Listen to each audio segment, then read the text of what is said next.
తూర్పుగోదావరి జిల్లా ఈతకోటలో పంట పొలాలకు వెళ్లేదారిలో సరైన రోడ్డు మార్గం లేక రైతులు అవస్థలు పడుతున్నారు.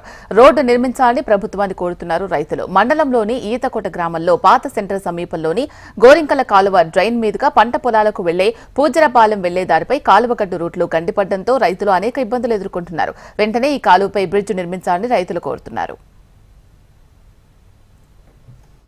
ఈ రైతులందరికీ కూడా ఇక్కడ కొంచెం మాకు పొలాలు వెళ్ళే దారి కొంచెం గండి పడిపోవడం వల్ల మేము వెళ్తానికి ఇబ్బంది అవుతుందండి. ఈ పట్లు వేసుకుని వెళ్తున్నాం.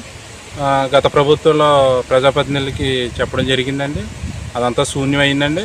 కనీసం ఇప్పుడైనా సరే ఈ ప్రభుత్వంలో కొంచెం ఈ రైతులకు ఇబ్బంది లేకుండా చేసి పెడతారని కోరు. అవతల మాది వ్యవసాయం ఉందండి.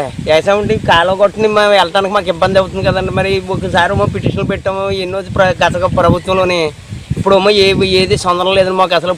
ఇప్పుడు ఏదైనా ఈ ప్రభుత్వంలో ఏమైనా అవుతుందని ఆశతో మేము మిమ్మల్ని తెలియపరుస్తున్నామండి. మేము కడాల నరసింహ కోసం మనకి ఏదో రైట్ చేసిందని మేము పేదలను కోరుకుంటున్నామండి. అందుకని కానీ ఇంకంతకన్నా చేసేది ఏముందండి.